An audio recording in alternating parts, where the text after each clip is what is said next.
Video को start करने से पहले सेकंड चैनल में मैंने एक कमाल के एनिमे को एक्सप्लेन किया है। डिस्क्रिप्शन में उस वीडियो की लिंक मिल जाएगी। पहले उस वीडियो को जाकर पूरा देखो और सपोर्ट दिखाओ, उसके बाद इस एनिमे को देखना। एपिसोड के स्टार्ट में बहुत सारे समुराई एक जगह पर इकट्ठा हुए लेते। वो सारे मिलकर एक दूसरे समुराई को मारना चाहते थे, पर वो दूसरा समुराई बहुत ज्यादा स्ट्रॉन्ग होता है। वो कुछ ही देर में सभी का सफाया कर देता है। पीछे से और भी ज्यादा समुराई आ जाते हैं। समुराई का कैप्टन कहता है, इससे मैं फाइट करूंगा, तुम सभी पीछे हट जाओ। कैप्टन कहते हैं कि मैं सेंसेगुमी की 3rd यूनियन आर्मी का कैप्टन हाजिमे साइटो हिटोगिरी बाटोसाई से फाइट करेगा। इससे हमें पता चलता है सामने वाली समुराई का नाम है हिटोगिरी बाटोसाई। फिर यहीं से सीन कट होता है। हमें 11 साल बाद का सीन दिखाया जाता है। हिटोगिरी गलियों में चल रहा था। पीछे से कोई चिल्लाता है और कहता है कि हिटोगिरी बाटोसाई वहीं पर रुक जाओ, तुम भाग नहीं सकती, तुमने इस गांव में हत्याएं की है और बहुत सारे लोगों को मारा है। ये कहने के साथ ही वो अटैक भी करने लगती है। हिटोगिरी पीछे गिर जाता है और कहता है तुम जो समझ रही हो वो मैं नहीं हूँ, मैं तो अभी अभी इस गाँव में आया हूँ, मैं तो एक रोरोरीन हूँ और मुझे नहीं पता तुम किस बारे में बात कर रही हो। लड़की कहती कि तुम भले ही तलवारबाज हो पर अपने साथ तलवार रखने की इजाज़त नहीं है और उसकी तलवार को निकाल कर देखने लगती है और तलवार को देखने के बाद उसे पता चल जाता है ये हिटोगिरी बाटोसाई नहीं है, क्योंकि वो तलवार काफ़ी नई थी और बिल्कुल चमकीली थी। वैसे इस लड़की का नाम कामिया काओरू है। काओरू कहती कि वैसे तुमने इतनी बकवासी तलवार क्यों रखी है, और तभी किसी की चिल्लाने की आवाज़ सुनाई देने लगती है। काओरू कहती कि पक्का इस बार वही होगा और दौड़ते हुए वहाँ पर जाने लगती है। और रोरोनी कहता है इस गांव में कुछ तो अजीब चल रहा है, मुझे पता लगाना पड़ेगा। और दूसरी तरफ कुछ पुलिस मारे जा चुके थे, उन्हें मारने वाला हिटोगिरी बाटोसाई था। वैसे कैसा भी आपको कुछ समझ में नहीं आ रहा होगा, लेकिन कहानी में आगे पता चल जाएगा, वीडियो को पूरा देखो। अचानक काओरू आकर उस पर लगातार अटैक करने लगती है। हिटोगिरी उसके कंधे पर कट लगा देता है और उस पर दूसरा अटैक करने वाला होता है, लेकिन तभी रोरोनी आकर उसे बचा लेता है और उसे कहता है तुम लापरवाह हो। तब तक बाकी पुलिस भी आ चुके थे। हिटोगिरी जाने से पहले कहता है मैं हूँ कामिया कासेनरियो हाजिमे बाटोसाई और मुझे लोग बुलाते हैं हिटोगिरी बाटोसाई, और वहां से चले जाता है। काओरू उसका पीछा करना चाहती थी, लेकिन रोरोनी उसे उठा लेता है और कहते हैं तुम इस हालत में उसका पीछा नहीं कर सकती, इसलिए तुम्हें इंतजार करना पड़ेगा, और वैसे भी वो काफी स्ट्रॉन्ग है। उसके बाद काओरू अपने स्कूल आ जाती है। स्कूल का नाम था कामिया कासेनरियो। काओरू रोरोनी को बताती कामिया कासेनरियो हमारी फैमिली की स्वॉट स्टाइल है। मेरे स्कूल में बहुत सारे स्टूडेंट हुआ करते थे, लेकिन 2 महीने पहले हिटोगिरी बाटोसाई ने सबको मारना शुरू कर दिया और हमारे स्वॉट स्टाइल का नाम लिया, जिससे हमारे स्कूल में जितने भी स्टूडेंट थे वो सारे चले गए। अब गांव में कोई भी हमारे स्कूल के करीब तक नहीं आना चाहता। मुझे नहीं पता हिटोगिरी बाटोसाई हमारे स्कूल की कामिया कासेनरियो स्टाइल का नाम क्यों इस्तेमाल कर रहा है, लेकिन मुझे जल्दी उसे पकड़ना पड़ेगा, नहीं तो मेरे स्कूल के लग जाएंगे। रोरोनी उसे एडवाइस देता है तुम्हें रात को बाहर नहीं निकलना चाहिए, वो तुमसे कई गुना ज्यादा स्ट्रॉन्ग है। काओरू बताते कि कामिया कासेनरियो मेरे पापा ने बनाया था,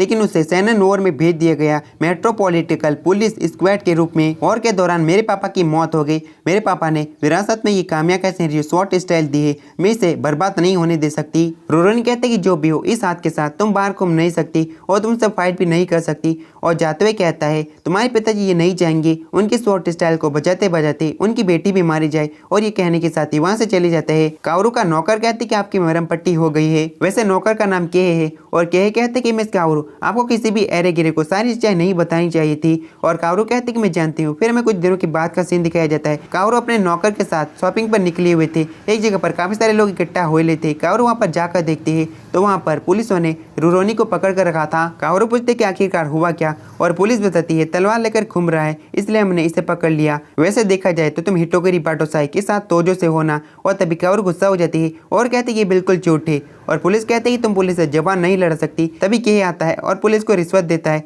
पुलिस जाते हुए कहते हैं हम बुजुर्गों की इज्जत करते हैं। रोरोनी शुक्रिया कहता है आपकी वजह से उन लोगों ने मुझे भी छोड़ दिया, और काओरू से पूछता है उस हत्यारे के बारे में कुछ पता चला। और काओरू कहती है पड़ोस के शहर में एक स्वॉर्डमैनशिप डोजो है, सही से कहूँ तो वहाँ पर एक डोजो हुआ करता था, और 2 महीने पहले एक समुराई ने उस पर कब्जा कर लिया। कहा जाता है कि वो समुराई काफी ज्यादा बड़ा है, और 2 महीने पहले ही हिटोगिरी बाटोसाई ने सबको मारना शुरू कर दिया। कहीं ना कहीं ये सब कुछ जुड़ा हुआ हो सकता है। और तभी केहे कहता है मुझे डिनर बनाना है तो मैं चलता हूँ, और वहां से चले जाता है। रोरोनी कहती कि आखिर वो हुए कौन। काओरू कहती कि नौकर की तरह है, मेरे पिताजी के मरने के बाद मुझे ये सड़क पर मिला था, और वो हमेशा मुझे कहते रहते मुझे तो जो बेच देना चाहिए और अपनी जिंदगी को शांति से बिताना चाहिए। रोरोनी उसे दोबारा से लापरवाह कहता है, और काओरू कहती कि हर किसी के पास अपनी कहानी होती है जो किसी को भी बताना नहीं चाहता, तुम्हारे पास भी ऐसी कोई कहानी होगी। रोरोनी कहते कि तुम बिल्कुल सही हो, और काओरू कहते कि तुम्हारे पास रहने के लिए कोई भी जगह नहीं, तुम हमारे यहाँ रह सकते हो।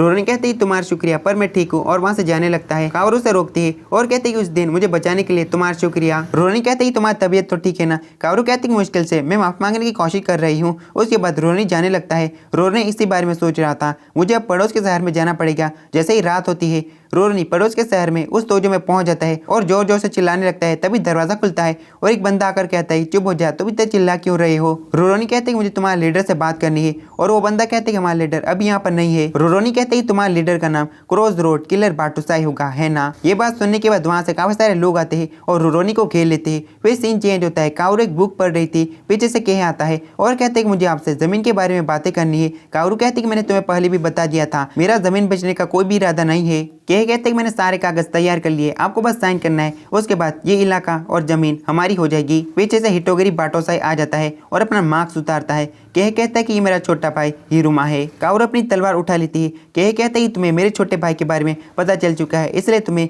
मरना होगा। मैंने काफी अच्छा प्लान बनाया था, मैंने तुम्हारे नौकर होने का नाटक किया, उसके बाद मेरे छोटे भाई को काम पे लगाया, उसने लोगों को मारना शुरू किया और तुम्हारी स्वॉर्ड स्टाइल को बदनाम किया। हमने हिटोगिरी बाटोसाई का नाम भी इस्तेमाल किया, लेकिन मुझे नहीं पता हिटोगिरी बाटोसाई असल में एग्जिस्ट करता है या फिर नहीं, लेकिन हमारा काम हो गया। मेरे ख्याल से यहाँ की जमीन बहुत ज्यादा महंगी बिकेगी। हिरुमा कहते कि मैंने अपने भाई से सुना तुम्हारा मिशन है जिंदगी देने वाली तलवार। ये कितनी गजब की बात है ना। चलो देखते हैं तुम इससे खुद को बचा पाती हो या फिर नहीं। काओरू इस पर अटैक करती है, पर अटैक का कोई भी असर नहीं होता। हिरुमा उसे गले से पकड़ लेता है। काओरू के सिग्नेचर ले लेता है। अब ये इलाका का हो चुका था। तभी वहाँ पर उनका एक साथी आता है और पीछे से हिटोगिरी उसे मार देता है। हिरुमा कहते क्या तू भी जिंदगी देने वाली तलवार की बातें करता है। रोरोनी कहते कि तलवार सिर्फ जिंदगी लेने के लिए होती है, लेकिन मुझे काओरू की बेवकूफी वाली बातें पसंद है। मैं चाहूंगा कि ये छोटी बातें जिंदगी में सच हो जाए। हिरुमा कहते कि इस बंदे को अगर मैं मार दूं क्या कोई दिक्कत तो नहीं, और उसका भाई मारने के लिए हाँ कर देता है। बहुत सारे लोग रोरोनी को खेल लेते हैं। रोरोनी कहते हैं तुम सब लोग अगर डॉक्टर के पास नहीं जाना चाहते तो पीछे हो जाओ। सारे लोग अटैक कर देते हैं। रोरोनी भी अटैक कर देता है और हर एक अटैक के साथ 4-5 लोगों को घायल करते आगे बढ़ते जाता है। काओरू कहते कि इसके पास तो कमाल की स्पीड है। रोरोनी कुछ ही देर में सभी को घायल कर देता है और घायल करने के बाद कहता है हिटोगिरी बाटोसाई कामिया का सेरियो स्वॉर्ड स्टाइल का इस्तेमाल नहीं करता, वो इस्तेमाल करता है हिटेन मित्सुरुगी स्वॉर्ड स्टाइल। ये एक खूनी तलवार है। और काओरू कहते हैं इसका मतलब तुम्हें हिटोगिरी बाटोसाई होना। हिरुमा काओरू को फेंक देता है और कहते कि उस दिन भी मैं तुमसे फाइट करना चाहता था पर कर नहीं पाया, पर इस बार मैं तुमसे फाइट करूंगा, मुझे पता नहीं था तुम इतने ज्यादा स्ट्रांग हो। रोरोनी कहते कि मुझे तुम्हें उसी दिन धो देना चाहिए था। और हिरुमा कहते हैं तुम्हें काफी कॉन्फिडेंस है पर तुम्हारा घमंड चूर चूर हो जाएगा। और एक जोरदार अटैक करता है, लेकिन रोरोनी वहां से गायब हो जाता है और ऊपर से सिर्फ एक अटैक करता है और एक अटैक के साथ उसे हरा देता है। रोरोनी कहते हैं कि तुम बस मेरे नाम को खराब कर रहे हो। तो काफी ज्यादा डर जाता है। रोरोनी कहते हैं कि तुम्हारे जैसे बंदे सिर्फ दिमाग इस्तेमाल कर सकते हैं, तलवार नहीं। वहीं पर बेहोश हो जाता है। रोरोनी जमीन के कागजात को वहीं पर फाड़ देता है। रोरोनी वहां से जाने लगता है। काओरू से रोकती है और कहती है मैं चाहती हूँ तुम मेरी मदद करो। रोरोनी कहते हैं कि तुम्हारे पास मौका है अपने स्वॉर्ड स्टाइल के नाम खराब होने से बचाने का। काओरू कहते हैं कि ठीक है अगर तुम्हें जाना है तो जाओ, लेकिन जाने से पहले कम से कम अपना नाम तो बता दो। बाटोसाई तो तुम्हारा पास्ट का वॉरियर नाम होगा, है ना। रोरोनी कहते हैं कि मेरा असली नाम केनशिन हिमुरा है। मैं सफर कर करके काफी ज्यादा थक गया हूँ। रोरोनी होने के नाते पता नहीं मैं आगे कौन सी जगह पर भटकने वाला हूँ। अगर तुम्हें कोई दिक्कत ना हो तो मैं यहाँ पर रुकना पसंद करूंगा। इस बात से काओरू काफी खुश हो जाती है। तो गाइस वाला एपिसोड खत्म होता है। अगर एनीमे पसंद आई तो कमेंट जरूर करना। Bye bye, tata, see you.